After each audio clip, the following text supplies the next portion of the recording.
আমি এখন দাঁড়িয়ে আছি নবদ্বীপের এক বহু প্রাচীন এবং ঐতিহাসিক স্থানে, যাকে সবাই নবদ্বীপ ধামের নিমাইয়ের জন্মস্থান নামে চেনে।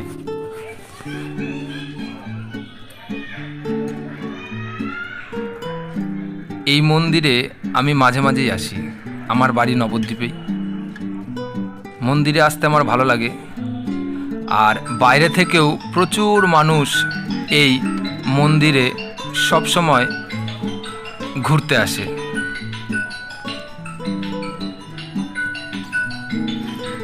এই আমি আর একটু সামনে এগিয়ে যাচ্ছি, গেলেই আপনি দেখতে পারেন এই সেই আগে দেখিয়ে নিই প্রিয়াকুঞ্জ, প্রাচীন মায়াপুর নবদ্বীপ। এই ফুলের বাগানে প্রচুর ফুল লাগানো থাকে, আর কিছুদিন বাদেই প্রচুর ফুল ফুটবে। আর এই হচ্ছে সেই নিম গাছ, যার নিচে নিমাই জন্মগ্রহণ করেছিল। অনেক বড় একটা নিম গাছ, আর তার নিচেই ছোট্ট মন্দিরে নিমাই তার মায়ের কোলে শুয়ে আছে। আমি আরও কাছে গিয়ে আপনাদেরকে সেটা দেখাবো। আর মন্দিরটার ঠিক পাশেই খেয়াল করলে দেখবেন নিম গাছের গোড়ায় ছোট ছোট কাঠের টুকরো লাল সুতো দিয়ে প্রচুর পরিমাণে বাঁধা আছে। ওটা কেন বাঁধা আছে সেটাও আমি একটু পরে আপনাদেরকে বলছি। এইবার ভালো করে দেখুন, নিমাই তার মায়ের কোলে কি সুন্দরভাবে শুয়ে আছে।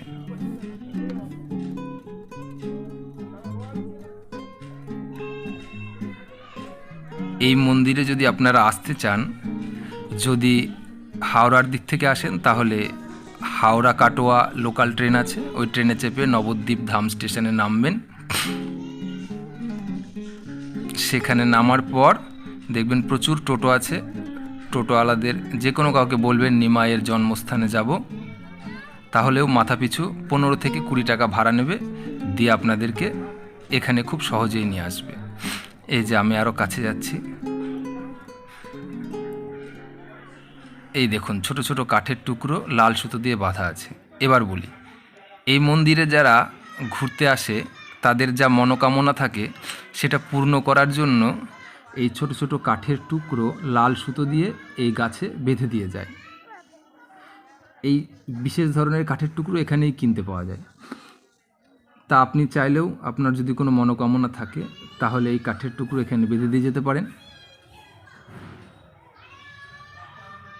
তারপর যখন আপনার মনোকামনা পূর্ণ হয়ে যাবে, আবার যদি আপনি 2 বছর 4 বছর 6 বছর বাদে যখনই আসেন না কেন, তখন ওখান থেকে যে কোনো একটা কাঠের টুকরো খুলে দিয়ে যাবেন। তার কারণ আপনি যেটা বেঁধেছিলেন সেটা আর আপনি চিনতে পারবেন না, এত প্রচুর পরিমাণে কাঠের টুকরো ওখানে বাঁধা থাকে।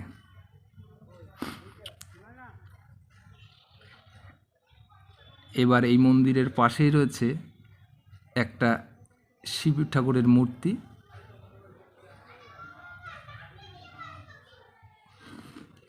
এবার বলি, আর আপনারা যদি কাটোয়ার দিক থেকে আসেন, তাহলে সেই কাটোয়া হাওড়া লোকাল আছে প্রচুর। আপনি ধরে নবদ্বীপ ধামে নামবেন, নেমে ওখান থেকে টোটো করে টোটোওয়ালাকে বলবেন নিমাইয়ের জন্মস্থান যাব, মাথাপিছু 15 থেকে 20 টাকা ভাড়া নেবে, আপনি এখানে চলে আসতে পারবেন।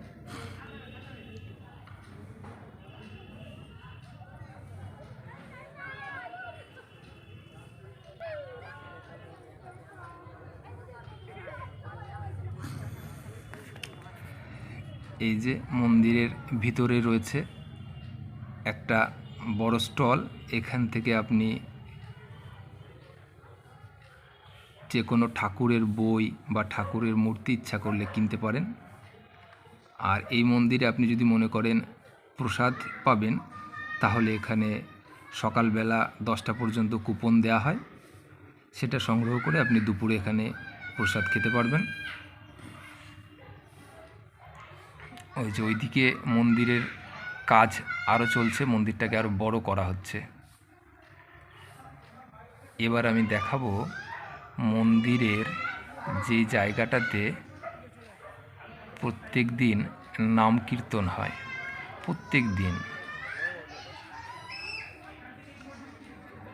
এই যে মন্দিরের এই বড় চাতালটিতে প্রত্যেক দিন সন্ধ্যাবেলা ঠাকুরের পাঠ হয়।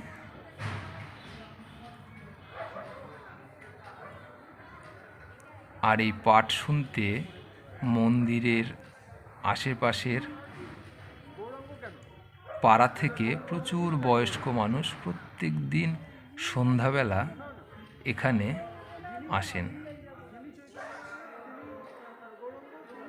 এই যে সুন্দর ঠাকুরের মূর্তি এখানে আছে।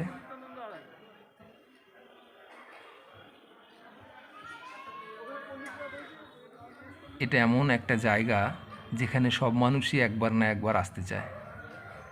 প্রত্যেক দিন এখানে প্রচুর ভক্ত আসে।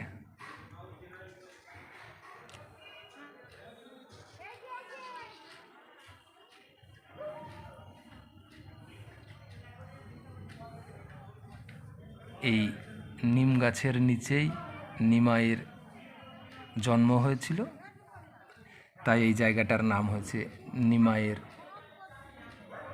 জন্মস্থান। আর নিম গাছের নিচে হওয়ায় তার নামকরণ করা হয়েছে নিমাই।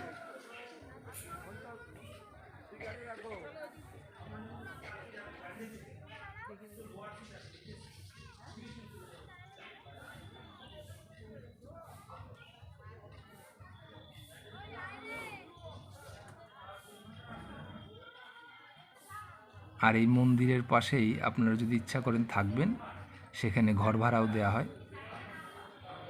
খুব অল্প মূল্যে ঘর ভাড়া পাওয়া যায়, খাওয়া দাওয়ারও ব্যবস্থা আছে। আর মন্দিরে তো প্রসাদ পাওয়ার